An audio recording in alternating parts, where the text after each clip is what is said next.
Hello my all future doctors, आप लोग कैसे हैं? होप्स आप लोग बहुत अच्छे होंगे और आपकी स्टडी बहुत अच्छी चल रही होगी। और मैं हूँ पम्मी ओझा, ठीक है।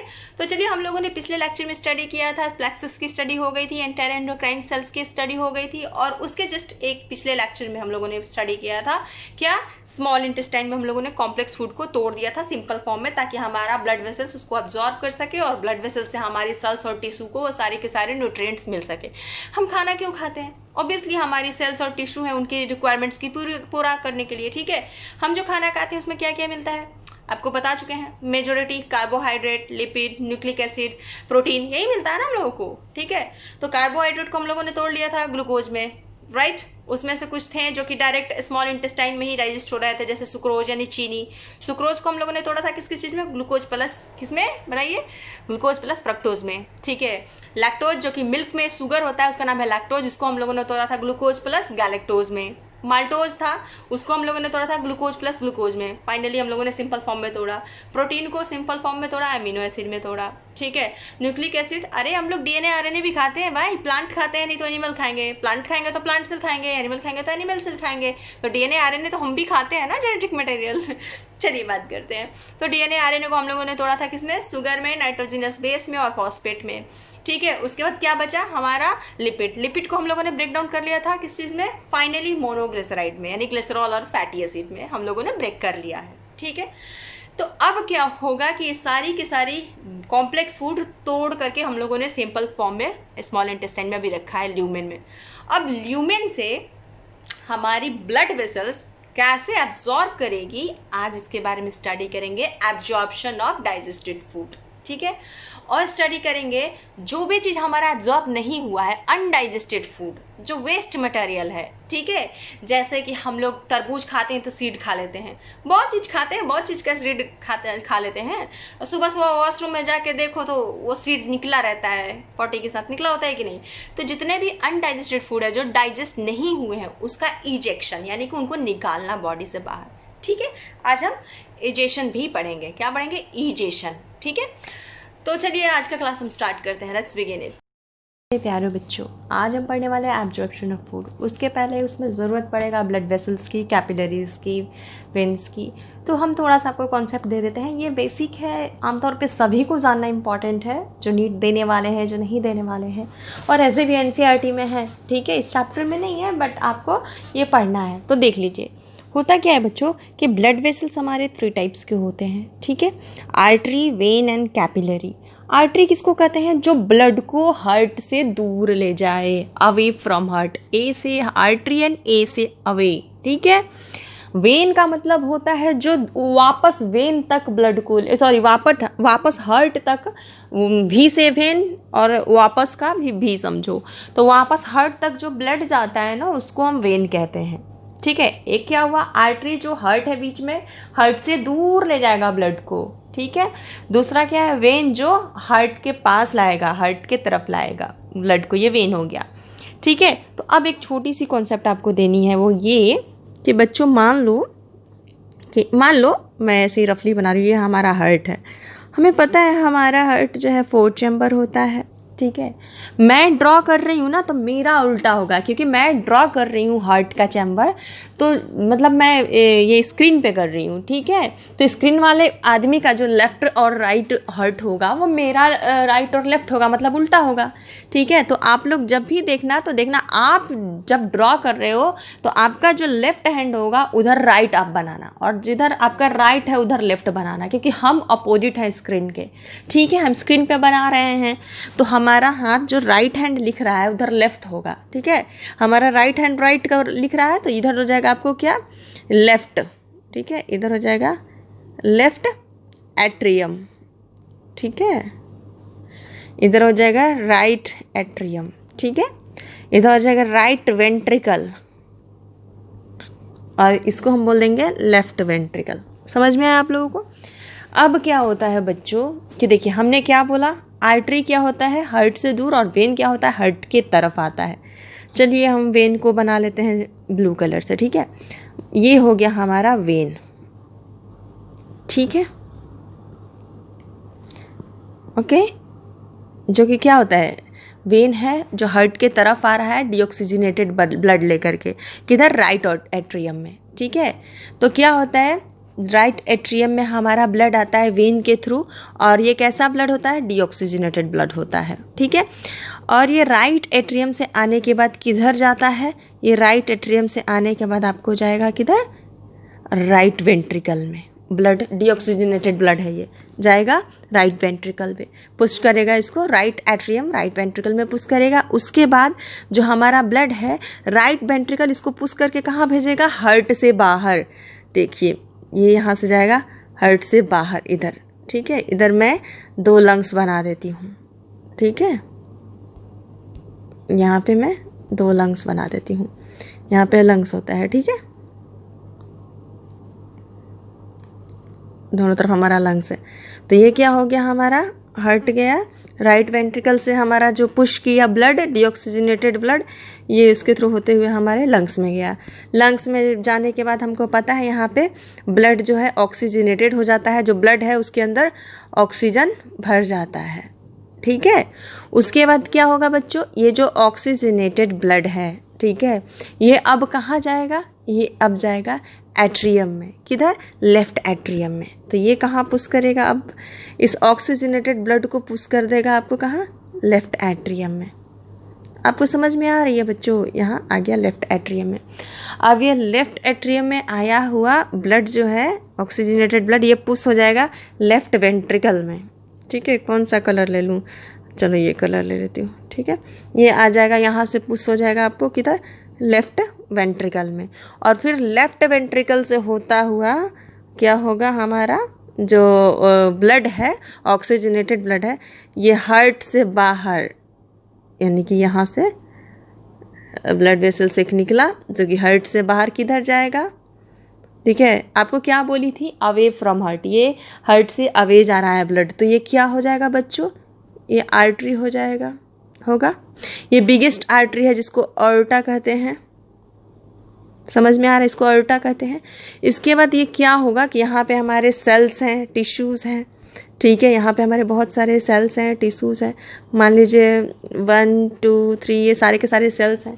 अब इनको ऑक्सीजन देना है, इस ब्लड में ऑक्सीजन है, तो क्या होगा, यहाँ से कुछ ट्यूब जो है डिवाइड हो जाएंगे, कुछ जो है ब्लड वेसल्स पतली हो जाएंगी, सब में जिस जिस सेल्स को चाहिए ऐसे डिवाइड हो जाएंगी।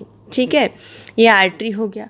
उसके बाद अब सेल्स में आपको पता है ये तो आर्टरी का वॉल अभी मोटा है, तो ग्लूकोज तो आपको डिफ्यूज़ करना है, तो ये कैसे होगा, तो यहाँ पर आने के बाद सेल्स जो ट्यूब है ब्लड वेसल्स और भी पतली पतली टूट जाती है।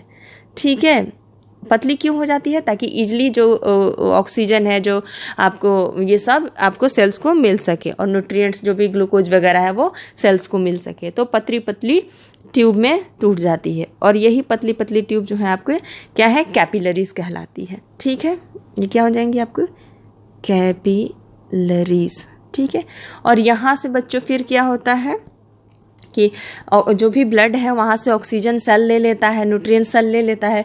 उसके बाद ये सारे के सारी एक ट्यूब होती है, वेन बोलते हैं इसको, ये वेन सारे के सारे एक जगह कलेक्ट हो जाते हैं, जिसमें क्या होता है, डीऑक्सीजनेटेड ब्लड होता है। ठीक है, वैसा ब्लड जो कि जिसमें ऑक्सीजन नहीं होता, कार्बन डाइऑक्साइड होता है। एक्चुअली कैपिलरी में ना एक्सचेंज ऑफ गैस होता है O2 CO2 का, यहाँ O2 ले लेता है सेल और CO2 दे देता है ब्लड को।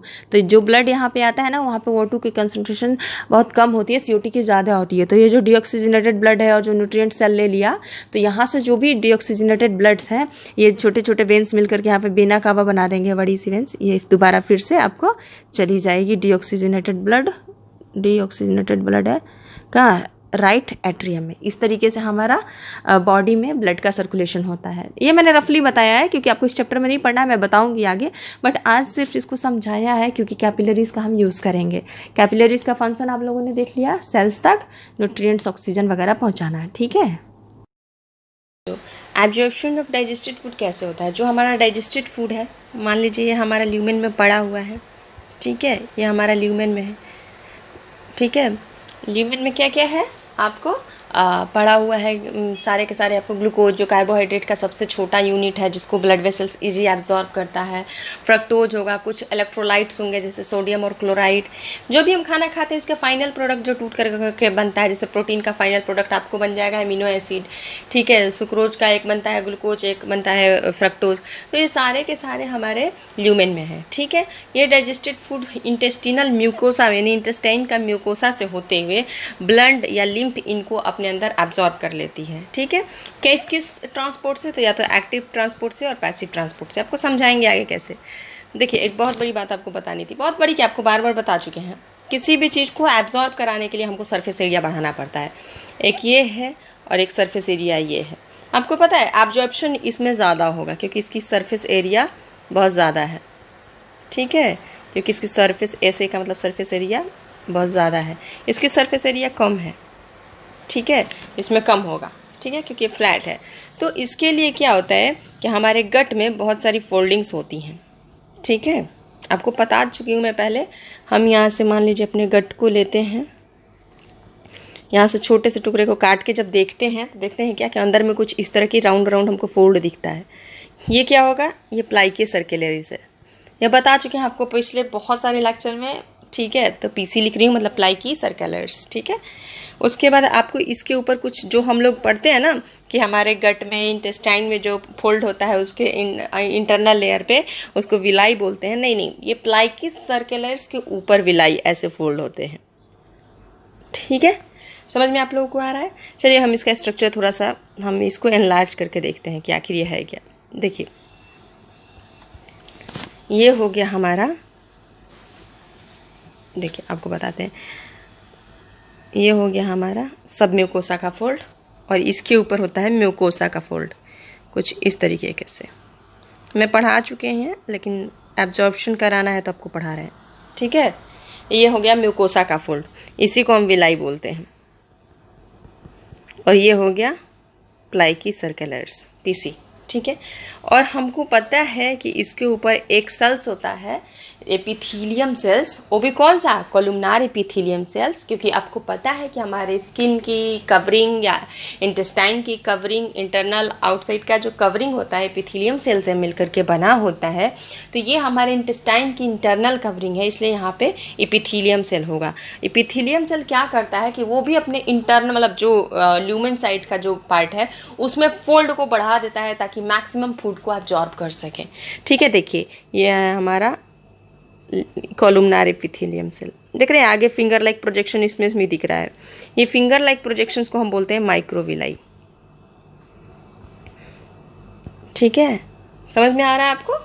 और ये कुछ ब्रश के जैसा दिख रहा है ना, कुछ ऐसा स्ट्रक्चर दिख रहा है, ऐसा ब्रश जैसा, इसलिए इस सेल्स को कहते हैं ब्रश बॉर्डर सेल्स या अपीयरेंस, बॉर्डर अपीयरेंस या फिर सेल्स और सेल्स, ठीक है। समझ गए आप लोग यहाँ तक, कोई प्रॉब्लम नहीं है। इसके एक पोर्शन को कट करके और एनलार्ज करके देखते हैं। हम इस चीज़ को कट करके एनलार्ज करके हम नेक्स्ट स्लाइस में आपको पढ़ाते हैं। देखिए क्या करते हैं, यहाँ पे कुछ इस तरीके का स्ट्रक्चर हमको दिखता है, ठीक है। जो हम इस विलाई का एक सरफेस काट के देखते हैं, ठीक है, सरफेस काट के देखते हैं तो हमें कुछ ऐसा दिखता है, ठीक है। अब देखिए क्या होता है बच्चों, क्या होता है कि देखिए जो भी हमारा डाइजेस्टेड फूड पड़ा होता है ल्यूमेन में, उसको ये जो सेल्स है ना, विलाई के जो सेल्स हैं ये वाले, जिसको हम लोग क्या बोलते हैं, ब्रश बॉर्डर सेल्स, ये एपिथेलियम सेल्स होते हैं, ठीक है। यही उसको एब्जॉर्ब करते हैं डाइजेस्टेड फूड को, ठीक है। और कैसे एब्जॉर्ब करते हैं ये मैं आपको बताती हूँ कि आगे ट्रांसपोर्ट होता है, एक्टिव ट्रांसपोर्ट, किसी भी मेम्ब्रेन के थ्रू, ट्रांसपोर्ट के थ्रू ही ना, मेम्ब्रेन में एक्टिव ट्रांसपोर्ट या पैसिव ट्रांसपोर्ट के थ्रू ही ये एब्जॉर्ब होंगे, ठीक है। अब देखिए एक आपको अच्छी बात बताती हूँ, हर विलाई में एक कैपिलरी होता है। कैपिलरी का कॉन्सेप्ट हमने दे दिया, क्या करेगा, ऑक्सीजन देगा सेल्स को। तो ये जो हमारा आएगा ब्लड वेसल्स है, ये देख लीजिए, ये है हमारा ब्लड वेसल्स, ठीक है,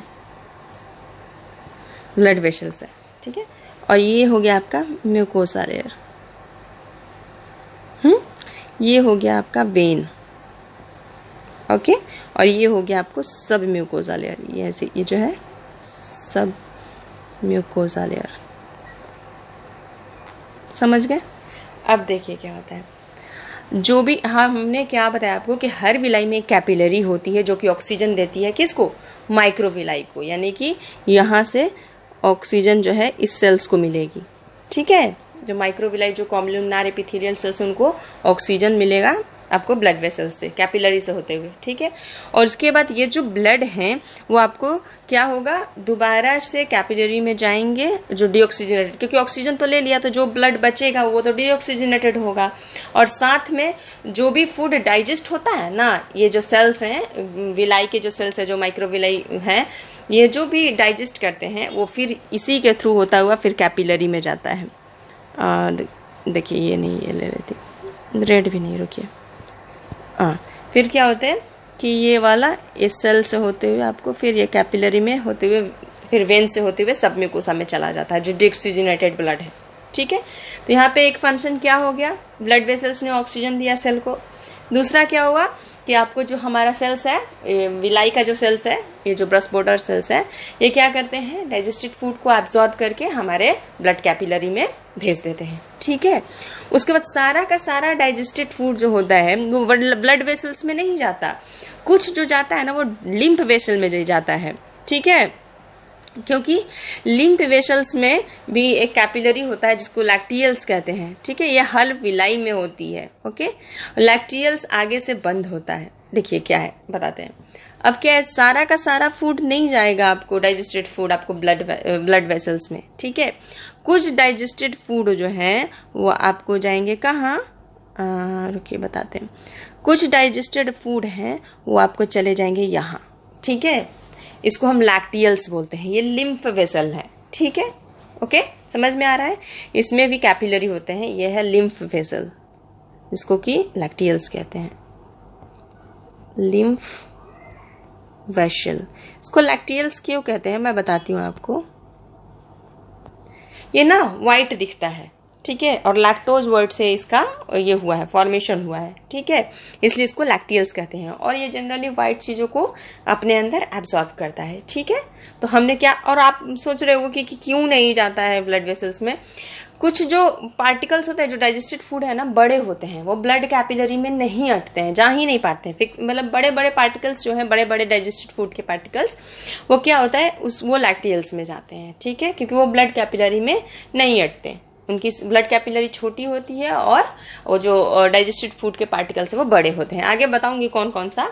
एक्चुअली ये है जो आपको फैट वगैरह है इसमें आते हैं। ठीक है, जो भी हमारा ब्लड स्मॉल इंटेस्टाइन से आया उसमें तो बहुत ज़्यादा ग्लूकोज होगा, ऑब्वियसली एब्जॉर्ब किया है वहाँ से। जो विलाई का सेल्स है वो डीऑक्सीजनेटेड ब्लड के साथ साथ क्या किया है, जो भी न्यूट्रिएंट्स एब्जॉर्ब किया है, फूड को डाइजेस्ट किया हुए फूड को एब्जॉर्ब किया है ब्रस्ट बॉर्डर सेल्स, वो क्या करेगा, वो उस ब्लड के थ्रू होते हुए स्मॉल इंटेस्टाइन के होते हुए किधर जाएगा, उसमें तो ग्लूकोज है ब्लड में बहुत ज़्यादा, वो क्या करेगा, लीवर में जाएगा।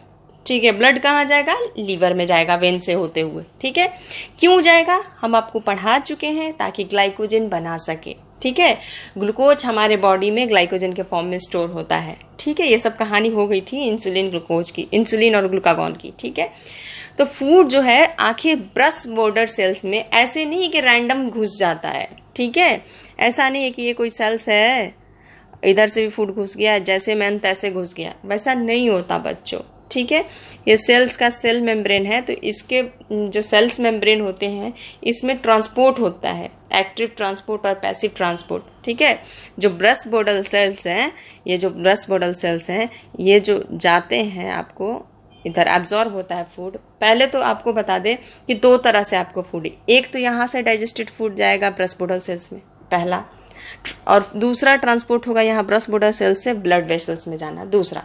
ठीक है, तो दो तरह से यहाँ पे फूड की एब्जॉर्प्शन हो रही है। पहला देख रहे हैं ये ल्यूमेन है, तो ल्यूमेन से फूड जा रहा है किधर, ब्रस्ट बॉर्डर सेल्स में, और फिर ब्रस्ट बॉर्डर सेल्स से ब्लड वेसल्स में। ठीक है, तो ये कैसे जाएगा, किस टाइप की ट्रांसपोर्ट होती है, हम आगे देखते हैं।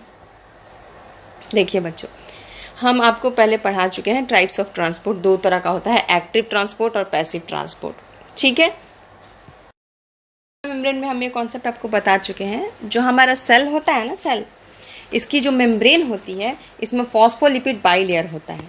अब पूछिएगा ये फॉस्फेलिपिड क्या है, ये बाइलेयर क्या है, आपके दिमाग में चलेगा। एक सिंपल सा कॉन्सेप्ट दे देती हूँ। ये है हमारा लिपिड, ठीक है, ये है हमारा लिपिड और ये है लिपिड का लेग, ठीक है। होता क्या है बच्चों कि इसकी जो हेड होती है वो कैसी होती है, हाइड्रोफिलिक, यानी कि वाटर से लव करती है इसकी हेड, ठीक है। और ये बनी होती है, ये होती है फॉस्फेट, फॉस्फेट की बनी होती है, ठीक है। और इसकी लेग बनी होती है लिपिड की। आपको पता है लिपिड जो होता है हाइड्रोफोबिक होता है, तो ये हो जाएगा पानी से इसको नफरत है, हाइड्रोफोबिक। फोबिक का मतलब नफरत, फिलिक का मतलब प्यार, ठीक है। और ऊपर वाला जो फॉस्फेट इसका हेड है ये हो जाएगा हाइड्रोफिलिक। समझ रहे हैं, समझ में आ रहा है ना। जैसे अब क्या होता है, अब आप सोच रहे होंगे क्या, देखिए बता रहे हैं आपको हाइड्रोफोबिक क्या क्या है। जैसे ऑयल हो गया, तेल घी, इसको आप पानी में मिलाइए, ये नहीं डिजॉल्व होगा, तो ये सब क्या हो गया, आपको हाइड्रोफोबिक हो गया, ठीक है। अब क्या होते हैं कि सेल है कोई हमारा, ठीक है, मान लीजिए हमारा कोई सेल है, ठीक है। सेल के बाहर इंटरस्टिशियल फ्लूइड होता है, मतलब समझ रहे हैं, वाटरी इन्वायरमेंट। सेल के बाहर भी, सेल के अंदर साइटोप्लाज्म हो गया, ये भी वाटरी इन्वायरमेंट हो गया। और सेल का जो मेम्ब्रेन है ये बना होता है हमारा किस चीज़ से, आपको लिपिड से। तो सोचिए यदि लिपिड का हेड है आपको हाइड्रोफिलिक और लेग है, यदि यहाँ पे मतलब मान लीजिए ये जो सिंगल लेयर यहाँ लिपिड होगा, ये हेड हो जाएगा और इसका ऐसे टेल हो जाएगा, तो हेड तो चलो ठीक है, हाइड्रोफिलिक है, वाटर साइड में ठीक है, लेग अंदर। यहाँ तो साइटोप्लाज्म है, ये भी तो वाटरी है, तो ये तो इसको तो हाइड्रोफोबिया है, ठीक है, पानी से तो नफरत है लेग पोर्शन को। तो ये ऐसे नहीं अरेंज होता हमारा लिपिड। लिपिड क्या होते हैं, दो लिपिड जो होते हैं आपस में उल्टा अरेंज होते हैं, ठीक है, फॉस्फोबाइलिपिड लेयर बोलते हैं इसको। होता क्या है कि हमारे जो लिपिड होते हैं कुछ इस तरीके से अरेंज होते हैं, देखिए बताती हूँ। बाई लेयर होता है लिपिड का ना, ये क्या करते हैं, अपने हेड को दोनों साइड निकाल देंगे, वाटरी साइड में ये हेड है, और अपने टेल्स को इनसाइड कर देते हैं। थोड़ा बड़ा बना देती हूँ, आप लोग को समझ में नहीं आएगा, ठीक है, रुकिए, देखिए ये कुछ ऐसे, यहाँ पे इंटरस्टिशियल फ्लूइड है सेल के बाहर, ठीक है, और सेल के अंदर यहाँ भी साइटोप्लाज्म है। दोनों साइड आपको वाटरी इन्वायरमेंट है, तो क्या करना होगा, वाटर लविंग पोर्शन को वाटर साइड रखना होगा। तो दोनों क्या करते हैं, अपने हेड को बाहर निकाल देते हैं। यहाँ हेड रहेगा, इनका हेड यहाँ, यहाँ हेड, यहाँ हेड, ठीक है, देख रहे हैं। और अपने लेग्स जो कि पानी से नफरत है, वो नहाना नहीं चाहते हैं, उनको ठंड लगती है पानी से, वो क्या करेंगे, अपने लेग्स को अंदर छुपा लेंगे एक दूसरे के अंदर, कुछ ऐसे।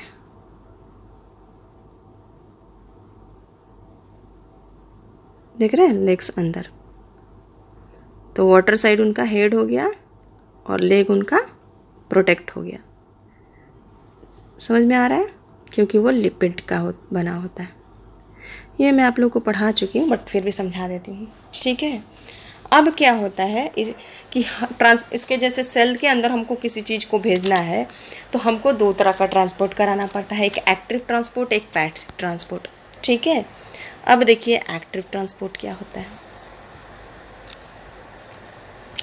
एक्टिव ट्रांसपोर्ट में क्या होता है कि मान लीजिए कोई चीज़ हमारा सेल के बाहर बहुत ही कम अमाउंट में पड़ा हुआ है, ठीक है। पहले पैसिव समझाती हूँ, आपको इजी पड़ेगा। हाँ, देखिए पैसिव ट्रांसपोर्ट क्या होता है, कोई भी चीज़ मान लीजिए सेल के बाहर बहुत ज़्यादा अमाउंट में पड़ा है, तो किसी से इसकी ज़रूरत नहीं है, सेल के अंदर अपने आप ही चले आएंगे, ठीक है, पैसिव ट्रांसपोर्ट में। ओके, इनको किसी तरह की ज़बरदस्ती करने की ज़रूरत नहीं है, क्योंकि हायर कंसंट्रेशन से लोअर कंसंट्रेशन की तरफ खुद ही चले जाते हैं, ठीक है।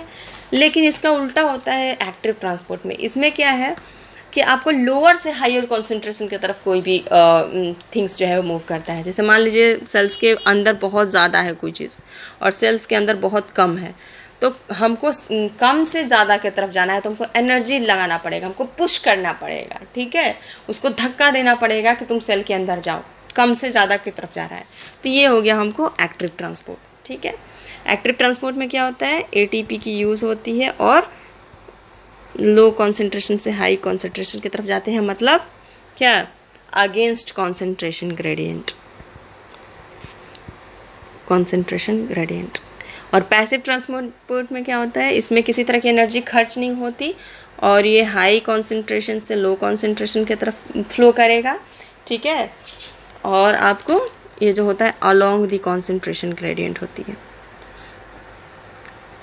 ग्रेडियंट, ये सब आपको पढ़ा चुके हैं, ठीक है। जैसे इसका एग्जांपल है, कोई चीज़ बहुत ज़्यादा है उसको कहीं रख दो तो वो कम की तरफ फ्लो कर, जैसे यहाँ पे हमने मान लीजिए कि ये परफ्यूम मैंने यहाँ छिड़क दिया, तो देखिएगा कि यहाँ पे कॉन्सेंट्रेशन ज़्यादा होता है जहाँ छिड़का होता है, चारों तरफ कॉन्सेंट्रेशन कम होता है तो उधर ये धीरे धीरे डिफ्यूज़ कर जाता है। अब आपको बताते हैं पैसिव जो होता है ना ट्रांसपोर्ट, ये भी दो तरह का होता है।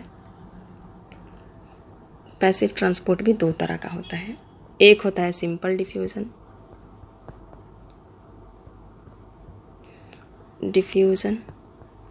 और दूसरा होता है आपको फैसिलिटेड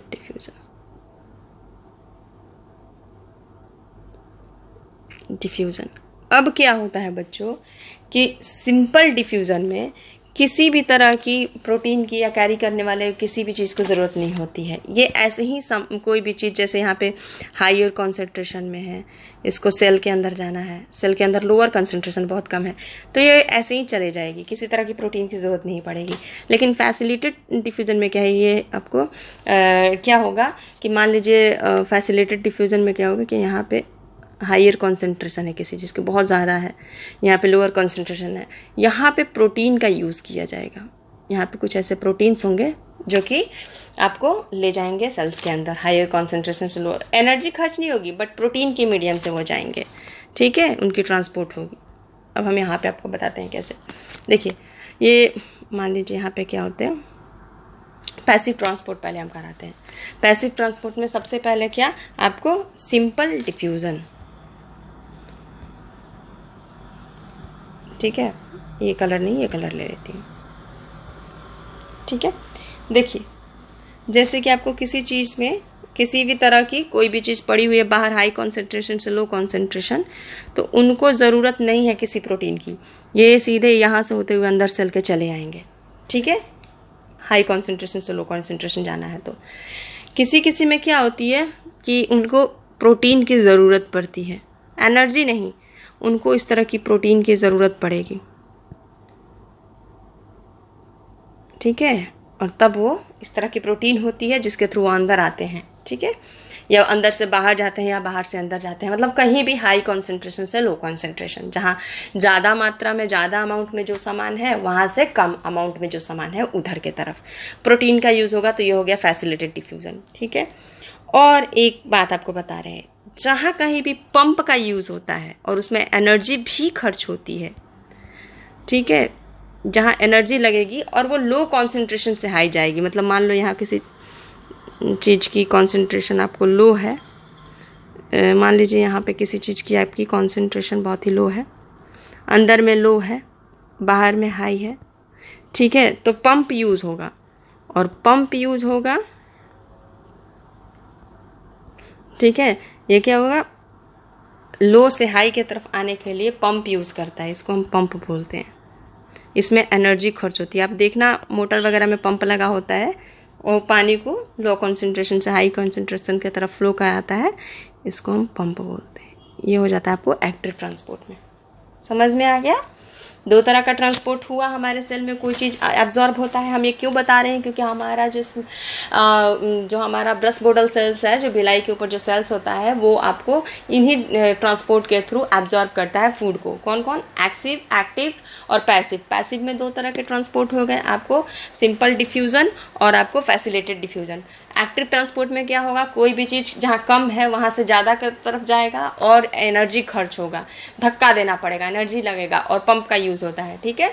और पैसिव ट्रांसपोर्ट में दोनों हो गया आपको सिंपल डिफ्यूजन और फैसिलिटेटेड डिफ्यूजन। इसमें क्या होगा कि आपको सिंपल डिफ्यूजन में किसी तरह की प्रोटीन की ज़रूरत नहीं है, वो अपने आप आपको जो भी थिंग्स है वो हाई कॉन्सेंट्रेशन से लो कॉन्सेंट्रेशन की तरफ जाएगा। लेकिन फैसिलिटेटेड डिफ्यूजन में क्या होता है कि प्रोटीन की ज़रूरत पड़ती है और हमारा हाई कॉन्सेंट्रेशन से लो कॉन्सेंट्रेशन की तरफ किसी भी थिंग्स की मूवमेंट होती है। आई होप सो कि आप यहाँ तक समझ गए, तो आगे आपको समझने में बिल्कुल प्रॉब्लम नहीं होगी, ठीक है। अब देखिए, अब हम पढ़ेंगे एब्जॉर्प्शन। अब हमें पता है कि जो हमारा विलाई का सेल्स है वो हमारा क्या करता है, पहले ल्यूमेन से फूड को एब्जॉर्ब करता है। ये हो गया विलाई, और ये है विलाई का सेल्स। कौन सा सेल्स हो गया ये, इसका हम क्या बोले थे, ब्रस्ट बॉर्डर सेल्स, ठीक है। तो ये हो गया। उसके बाद देखिए, अब एक बात बताते हैं, ये हो गया आपको ब्लड वेसल्स। हमें पता है ब्लड वेसल्स में सब कुछ आता है, ये है लैक्टियल्स।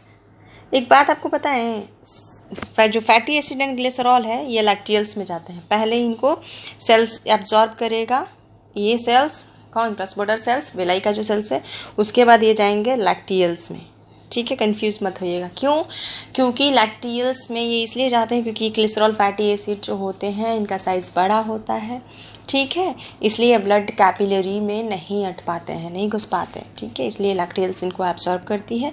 और चूंकि ये वाइट होते हैं इसलिए ये लैक्टियल्स वाइट देखने में लगती है, इसका नाम भी इसका लैक्टियल्स है, जो कि लिम्फ वेसल होता है, ठीक है।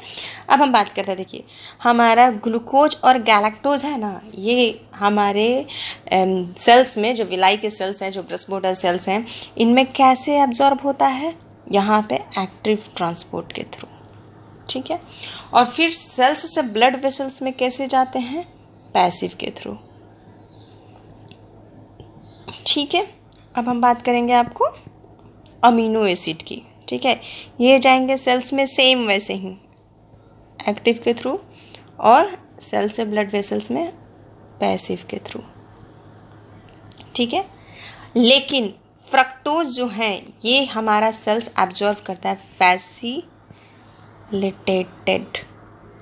ट्रांसपोर्ट होता है, और सेल से आपको ब्लड वेसल्स में भी फैसिलिटेटेड से ही जाते हैं,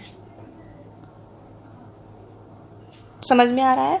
और ग्लिसरॉल और फैटी एसिड को सेल एब्जॉर्ब करता है सबसे पहले सिंपल डिफ्यूजन से,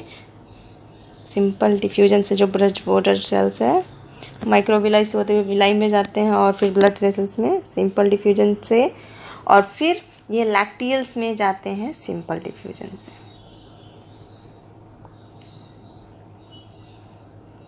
समझ गया बच्चों, यहाँ तो कोई प्रॉब्लम नहीं है। एक यहाँ पे क्वेश्चन है छोटी सी, कि जो ग्लूकोज है और फ्रक्टोज है, ठीक है, ये ग्लूकोज एक्टिव ट्रांसपोर्ट से क्यों जाता है और फ्रक्टोज हमको फैसिलिटेटेड ट्रांसपोर्ट से क्यों जाता है, तो इसका जवाब अब आपको मिलेगा। देखिए, ये जो हमारा सेल है ना बच्चों, ये हमारा जो ब्रस्ट बॉर्डर सेल्स है, ठीक है, यहाँ पे ग्लूकोज की अमाउंट बहुत ज़्यादा होती है सेल्स के अंदर, और यहाँ पे ग्लूकोज की अमाउंट कम होती है, ठीक है। तो आपको पढ़ाए थे कि कम से यहाँ लो होती है और यहाँ हाई होती है, तो कम से हाई की तरफ, लो से हाई की तरफ एक्टिव ट्रांसपोर्ट चलेगा, ठीक है।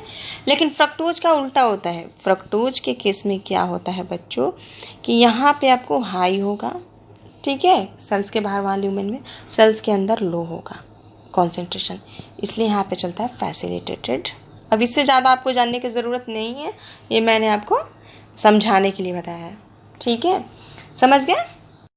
बहुत सारे मॉड्यूल में इस तरह का चार्ट बना के दिया हुआ है, ठीक है, बॉक्स बनाया हुआ है। एक्टिव ट्रांसपोर्ट से क्या क्या होता है, कौन कौन सा चीज़ ट्रांसपोर्ट होता है, सिंपल डिफ्यूजन और फैसिलिटेटेड डिफ्यूजन से क्या क्या चीज़ ट्रांसपोर्ट होता है वो दिया हुआ है, ठीक है।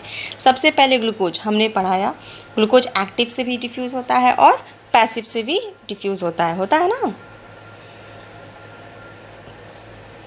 तो ये तीनों में आ जाएगा। उसके बाद आपको अमीनो एसिड की बात किए थे हम, अमीनो एसिड ये भी सेम था, ठीक है, एक्टिव में भी था, आपको सिंपल डिफ्यूजन में भी था, और अमीनो एसिड आपको फैसिलिटेटेड डिफ्यूजन में भी था, ठीक है। उसके बाद हम बात किए थे किस चीज़ की, फ्रक्टोज की, जो कि सिर्फ और सिर्फ फैसिलिटेटेड डिफ्यूजन था।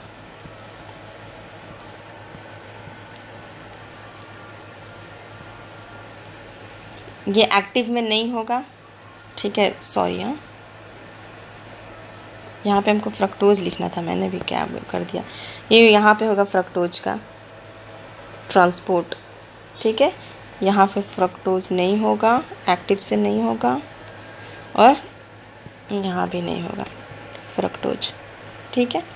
उसके बाद देखिए हम पढ़ाए थे आपको क्या कि आपको अब हम कुछ इलेक्ट्रोलाइट्स भी होते हैं ट्रांसपोर्ट हमारे ल्यूमेन से जाते हैं, ठीक है। कौन कौन से इलेक्ट्रोलाइट्स, जैसे आपको हो गए सोडियम, नमक है ना NaCl, आप उसको तोड़िए, ठीक है। Na+ अलग हो जाएगा, Cl- अलग हो जाएगा, तो एक्टिव के थ्रू जाएगा Na+, ठीक है, एक्टिव के थ्रू Na+, एंड जो पैसिव होते हैं सिंपल डिफ्यूजन उसके थ्रू जाएगा आपको क्या, Cl-।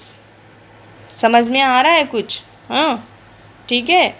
उसके बाद देखिए फ्रक्टोज जो है फैसिलिटेट से जाएगा भी, फैसिलिटेटेड से आएगा भी, ठीक है। मतलब ब्लड वेसल्स में, मतलब इंटेस्टाइन के जो ल्यूमेन है वहाँ से सेल्स में फैसिलिटेटेड ट्रांसपोर्ट होगा, सेल्स में जाएगा, और फिर सेल से ब्लड वेसल्स में भी वो फैसिलिटेटेड डिफ्यूजन से ही जाएगा, ठीक है। तो हमने क्या पढ़ा बच्चों, glucose, amino acid, sodium chloride, sodium ion, chloride ion और फ्रक्टोज, ये सारे के सारे ब्लड वेसल्स में जाते हैं, लेकिन आपको लैक्टियल्स में फैटी एसिड एंड ग्लिसरॉल जाते हैं। ये आपको फैटी एसिड और ग्लिसरॉल जो हैं कहाँ जाएंगे, ये आपको लैक्टियल्स में जाते हैं, ठीक है। अब कैसे जाएंगे वो भी देखो बच्चों। क्या होता है, जो फैटी एसिड और ग्लिसरॉल का केस है ना, कुछ ऐसा है, मान लीजिए यहाँ पे ये फैटी एसिड है और ग्लिसरॉल पड़ा हुआ है, ठीक है। बहुत ही उदास है, क्यों? क्योंकि ये तो पानी में है, आपको पता है यहाँ पे बहुत सारे इंटरस्टिशियल यहाँ पे फ्लूइड हैं, यहाँ पर भी फ्लूइड है, और आपको सेल्स के अंदर आपको पता है यहाँ पर भी फ्लूइड है, ठीक है। अब क्या होता है, बहुत सैड है, क्योंकि ये तो फैटी एसिड ग्लिसरॉल है, वाटर से इनको हेट है, ठीक है, पानी में रहना नहीं चाहते हैं, और इनको ट्रांसपोर्ट करना है सेल तक। पहले तो इनको सेल तक जानी है, यानी कि यहाँ से यहाँ जाना है, और फिर यहाँ से इनको जाना है लैक्टियल्स यहाँ, ठीक है। तो होगा क्या मेरे बच्चों कि यहाँ पे क्या होगा कि ये जब डिस्कम्फर्टेबल फील करते हैं तो यहाँ पे बाइल सॉल्ट आएगा इसको हेल्प करने के लिए। बाइल सॉल्ट मैंने पहले आपको पढ़ा दिया था, हाँ। बाइल सॉल्ट की स्ट्रक्चर्स कुछ ऐसी होती है बच्चों, देखो ये उसकी भी हेड जो होती है ना वो वाटर लविंग होती है, ठीक है, और टेल जो होती है वो कैसी होती है, वाटर हेटिंग होती है। ये हेटिंग होती है वाटर से, टेल। क्या करेगा बाइल सॉल्ट, बाइल सॉल्ट को किस कलर से बना दे, येलो से बना देते हैं, ठीक है। बाइल सॉल्ट बच्चों क्या करेगा कि आएगा और इसको अपने ऊपर कवर कर लेगा, ठीक है। देखो बाइल सॉल्ट का भी जो हेड है आउटसाइड हो जाएगा और लेग इनसाइड हो जाएगा, और इनको कवर करके फैटी एसिड और ग्लिसरॉल को क्या करेगा, इनको यहाँ से ट्रांसपोर्ट कराएगा सेल के अंदर, ठीक है। और सेल के अंदर बाइल सॉल्ट फिर ऐसे बाहर निकल जाएगा, और ये जो हमारे फैटी एसिड एंड ग्लिसरॉल हैं ये हमारे सेल के अंदर चले जाएंगे। आपको पता है ना फैटी एसिड एंड ग्लिसरॉल फिर ये उदास हो गया क्योंकि यहाँ पर भी इसको पानी मिल रहा है, ठीक है, फिर ये वाटर में है, ओके। अब क्या होता है बच्चों कि आपको हम बाइल सॉल्ट के बारे में पढ़ा चुके हैं क्या, कि आपको वो इमल्सिफिकेशन ऑफ फैट में हेल्प करता है। इमल्सिफिकेशन ऑफ फैट क्या होता है, बड़े टुकड़े ऑफ फैट को ब्रेकडाउन, फिजिकल ब्रेकडाउन करके छोटे छोटे टुकड़ों में उसको कर देता है, ठीक है। ये क्या किया हमारा बाइल सॉल्ट, क्या किया, उठाया फैटी एसिड और ग्लिसरॉल को कवर करके इंटेस्टाइन के सेल के पास आकर के छोड़ के चला जाएगा।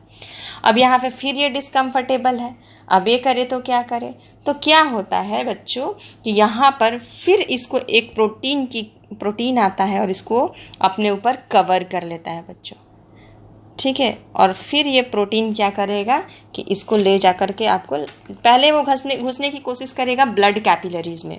जब ब्लड कैपिलरीज में नहीं घुस पाएगा क्योंकि इसकी तो पोर छोटी होती है ब्लड कैपिलरीज की, ठीक है, ब्लड वेसल्स की जो पोर है ना ब्लड कैपिलरीज की, उनकी पोर छोटी होती है, तो ये क्या करेगा कि ब्लड वेसल्स में, मतलब वो क्या करेगा कि सीधे वो लैक्टियल्स में जाएगा, लैक्टियल्स इसको अपने अंदर रख लेगा, ठीक है। तो इसको हम जब प्रोटीन का लेयर लग गया आपको इसके फैटी एसिड या ग्लिसरॉल के ऊपर, तो इसको हम काइलोमाइक्रोन कहते हैं, समझ में आ रहा है?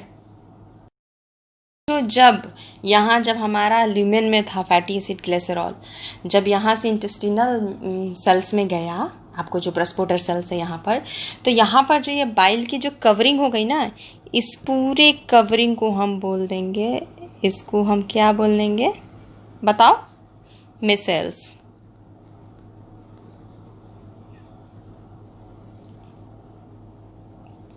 ठीक है, ये जो बाइल सॉल्ट है ना यहाँ पे, इसके लिए बस की तरह काम करेगा। बस पे बैठाया और छोड़ दिया, कहाँ पे? इंटेस्टिनल सेल के अंदर। ओके, फिर वहाँ से काइलोमाइक्रोन बनेगा, प्रोटीन का कवरिंग हो जाएगा फैटी एसिड और ग्लिसरॉल के ऊपर, और वहाँ से वो फिर लैक्टियल्स में चला जाएगा। प्यारे बच्चों, एब्जॉर्प्शन तो हम पढ़ लिए। अब छोटी सी जो है ना, आपको बॉक्स बनाई हुई है, टेबल बनाई हुई है एनसीईआरटी में, थोड़ा हम इसको भी देख लेते हैं कैसे याद करना है। ठीक है, सबसे पहले माउथ को ही आपको बकल कैविटी बोल दिया। ठीक है, कुछ भी क्वेश्चन है आप समझ लेना, माउथ ही बकल कैविटी एक ही है। सर्टेन ड्रग्स, कुछ ड्रग्स हैं जो हमारे माउथ में ही एब्जॉर्प्शन उनका हो जाता है। ठीक है, कैसे बच्चों?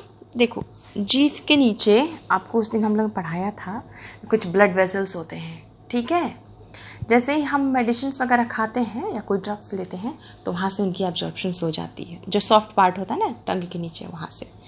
ठीक है, तो ड्रग्स का हो गया माउथ में एब्जॉर्प्शन। उसके बाद स्टमक में बच्चों होता है किस किस चीज़ का? अल्कोहल का, वाटर का और सिंपल शुगर का। क्या क्या? अल्कोहल का, वाटर का और सिंपल शुगर का। ठीक है, इसको हम याद कैसे करेंगे? आजकल बड़ी कॉमन सी ट्रेंड है। ठीक है, सब जगह चला है याद करने का तरीका, ट्रिक, तो मैंने भी देखा है। ठीक है, नीट नोट्स में दिया क्या था कि वहाँ पे बताया था कि ये आपको कुछ इस तरीके का एक शीशा का ग्लास ले लो। ठीक है, अभी तो बहुत जगह पे बैन हो चुका है ड्रिंक। अब क्या करो, इसमें थोड़ा सा अल्कोहल भर लो। ठीक है, इसमें थोड़ा सा पानी मिक्स कर लो, वाटर मिक्स कर लो और थोड़ा सा शुगर मिक्स कर लो। ठीक है, तीनों मिला लो और पी जाओ।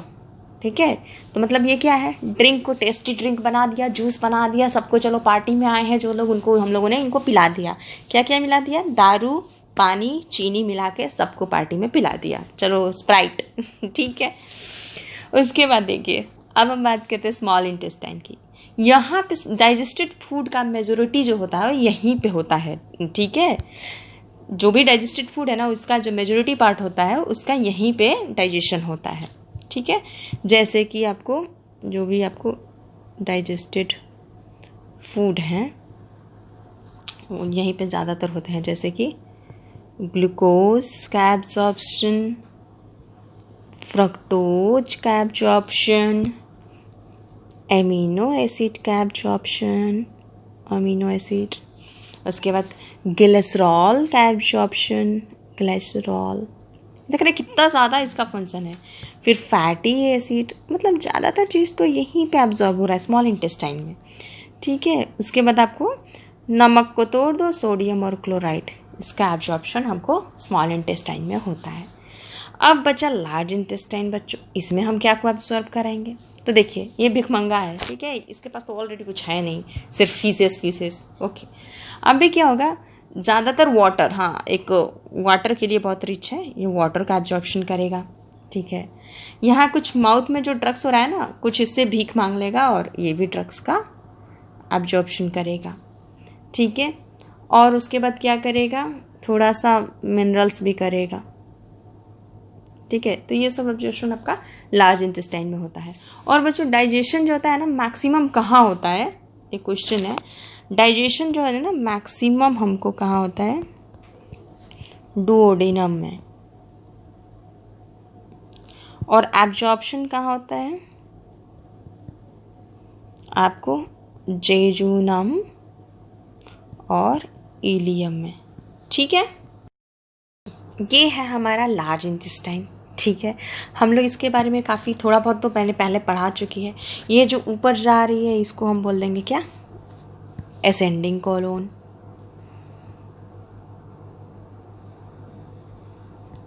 Ascending colon. ठीक है। ये हो गया ट्रांसवर्स, क्योंकि ये ट्रांसवर्स है, ट्रांसवर्स कोलोन, देख रहे हैं ट्रांसवर्स है ना, फ्लैट। उसके बाद ये हो गया आपको नीचे की तरफ जा रहा है, इसलिए इसको हम क्या बोल देंगे, डिसेंडिंग कोलोन। ठीक है। उसके बाद बच्चों यहाँ पे कुछ फिंगर लाइक प्रोजेक्शन से इसको हम बोलते हैं, जो ये क्या है, फिंगर लाइक प्रोजेक्शन से इसको हम बोलते हैं वर्मी फॉर्म अपेंडिक्स।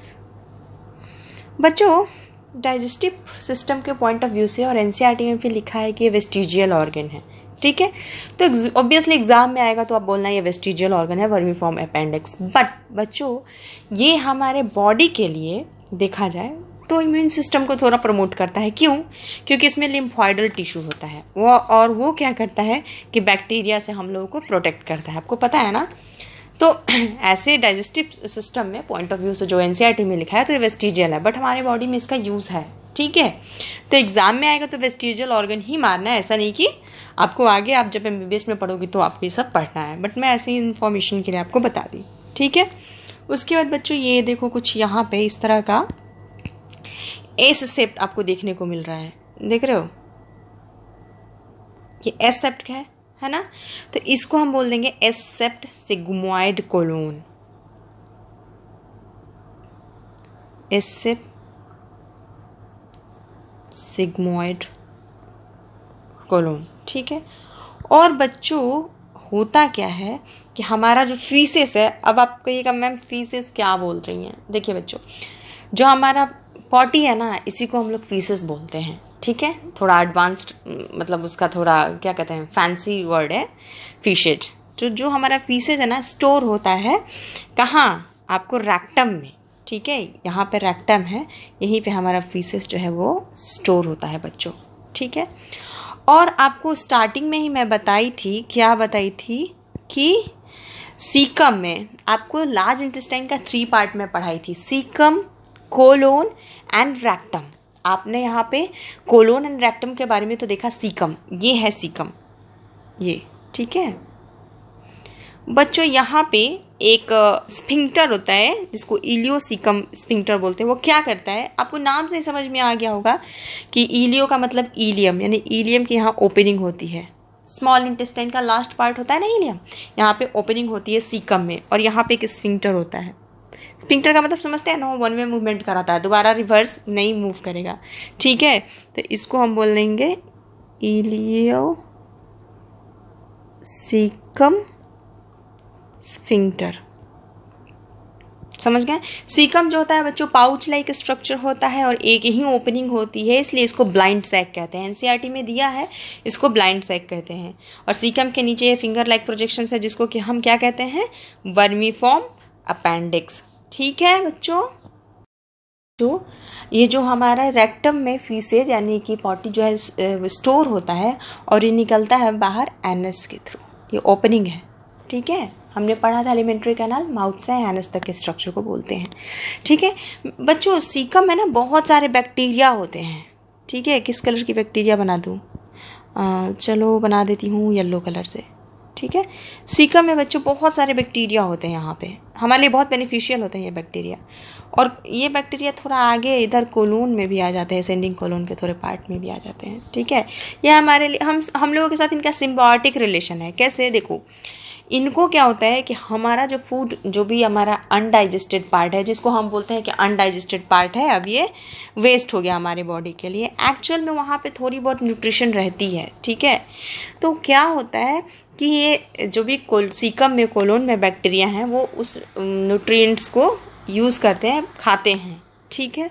और इसके बदले में वो हमको विटामिन बी और विटामिन के बना करके देते हैं, जो कि हमारा गट जो है उसको एब्जॉर्ब कर लेता है बच्चों, ठीक है। कोलोन में किसी तरह का डाइजेशन होता नहीं है, यहाँ सिर्फ वाटर की एब्जॉर्प्शन होती है कोलोन में बच्चों, ठीक है, समझ में आ रहा है। उसके बाद क्या होता है बच्चों कि जो भी एनिमल्स है ना जिनके पॉटी में थोड़ा न्यूट्रिएंट्स वगैरह होता है, कुछ एनिमल्स हैं जो अपना पॉटी खुद ही खाते हैं बच्चों, ठीक है। क्यों खाते हैं, क्योंकि उनकी पॉटी में ना जो है कुछ न्यूट्रिएंट्स होते हैं, इसलिए वो खाते हैं, ठीक है। जो हमें लगता है अनडाइजेस्टेड है, जो वेस्ट है, ठीक है, वो उसमें थोड़ा बहुत न्यूट्रिएंट्स होता है, इसलिए वो उसको खाते हैं। ठीक है, उस तरह का जो होता है आपको मिलेंगे एनिमल्स, सर्च करके देख लेना। ठीक है, उसके बाद क्या होता है बच्चों कि ये तो हम समझ गए कि सिम्बायोटिक रिलेशन होता है इन बैक्टीरिया का हमारे साथ। ठीक है, उसके बाद क्या होता है कि हमें पता है गट के सबसे अंदर वाली लेयर में आपको म्यूकोसा लेयर होती है, वहाँ गॉबलेट सेल्स होते हैं। तो गॉबलेट सेल्स क्या रिलीज करते हैं? म्यूकस। अब ये लार्ज इंटेस्टाइन में म्यूकस रिलीज ज़्यादा क्यों होता है बच्चों?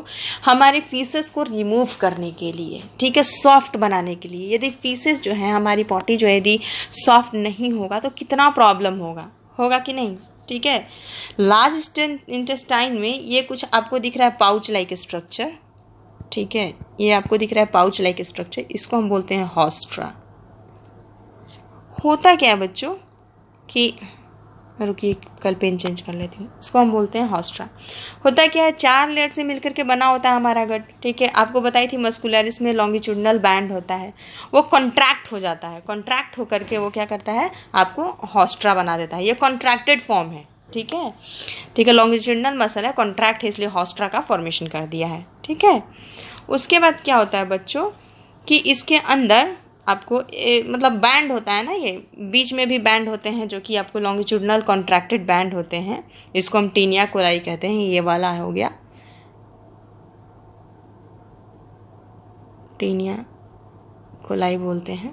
ठीक है, समझ में आ रहा है? कहीं प्रॉब्लम तो नहीं है ना? ये भी हो गया आपको, ये भी लॉन्गिट्यूडिनल बैंड का ही आपको ये है, कॉन्ट्रैक्टेड फॉर्म है। ठीक है, ये स्मूथ मसल्स का बैंड होता है। ठीक है, और ये कॉन्ट्रैक्ट होकर के उस तरह का कुछ हॉस्ट्रा का फॉर्मेशन करते हैं। ओके, एसिमिलेशन एक टर्म है। तो देखिए, जो भी हमारा ब्लड स्ट्रीम में जो भी फूड डाइजेस्ट होकर के आ गया है ना, वो जो भी न्यूट्रिएंट्स आया है, उसका हम बॉडी में क्या यूज़ करते हैं, उसको हम एसिमिलेशन कहते हैं। जो भी डाइजेस्टेड प्रोडक्ट है हमारे बॉडी में गया, उसका यूज़ करना एसिमिलेशन कहलाता है। अब हम पढ़ेंगे ईजेशन के बारे में। ईजेशन क्या होता है? Removal of waste material from alimentary canal. ठीक है, एलिमेंट्री कैनाल से बाहर वेस्ट मटेरियल को बाहर निकालने के प्रोसेस को ईजेशन कहते हैं। ठीक है, इसको हम फीशेस कहते हैं, जिसको आप लोग पॉटी कहते हैं। ठीक है, ये कैसे निकलती है? लार्ज इंटेस्टाइन में मास पेरिस्टाल्सिस मूवमेंट होती है। पेरिस्टाल्सिस मूवमेंट आपको बता चुकी हूँ। मास पेरिस्टाल्सिस का मतलब बहुत ज़्यादा पेरिस्टाल्सिस होती है, पुशिंग मूवमेंट बहुत ज़्यादा होती है, जिससे फीसेस आगे बढ़ते हैं लार्ज इंटेस्टाइन में। कैसे, देखिए बताती हूँ। रुकिए 1 मिनट। देखिए कैसे, यहाँ पे ऐसे ऐसे लार्ज इंटेस्टाइन में ऐसे ऐसे ऐसे ऐसे यहाँ मास पेरिस्टाल्सिस होगा। धीरे धीरे ऐसे ऐसे होते हुए हमारा फीसेस जो है यहाँ पर आकर के स्टोर हो जाएंगे रेक्टम में। ठीक है, और उसके बाद क्या होता है बच्चों कि देखो, अब कुछ ऐसा स्ट्रक्चर होता है। यहाँ पे देखो, स्फिंक्टर होता है हमारे एनस के ऊपर। 2 स्फिंक्टर होती है। देखो, ये हमारा मान लो कि एनस हो गया, ये ओपनिंग है एनस की। ठीक है, यहाँ पर बच्चों 2, एक यहाँ पे स्फिंक्टर होगा और एक यहाँ पे स्फिंक्टर होगा। ठीक है बच्चों, उसके बाद देखो, ये जो स्फिंक्टर होगा ना, ये स्केलेटल मसल का बना होता है। बच्चों में ये ज़्यादा एक्टिव नहीं होता, स्केलेटल मसल का होता है। और ये होता है मेड ऑफ, इन्फेंट में ज़्यादा एक्टिव नहीं होता स्केलेटल मसल वाला स्फिंक्टर, स्मूथ मसल।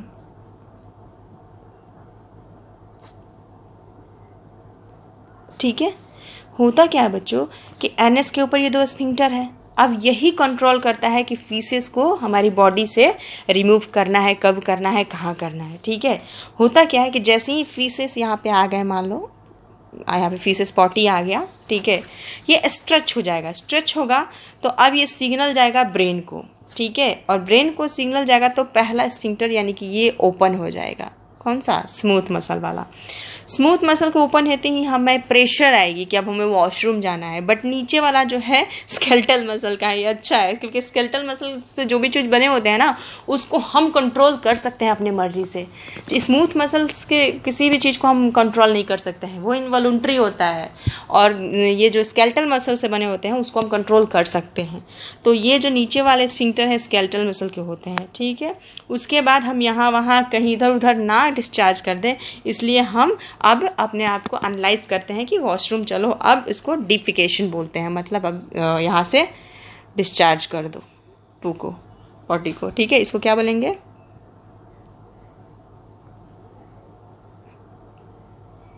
डिफिकेशन, ठीक है। डिस्चार्ज कर दिए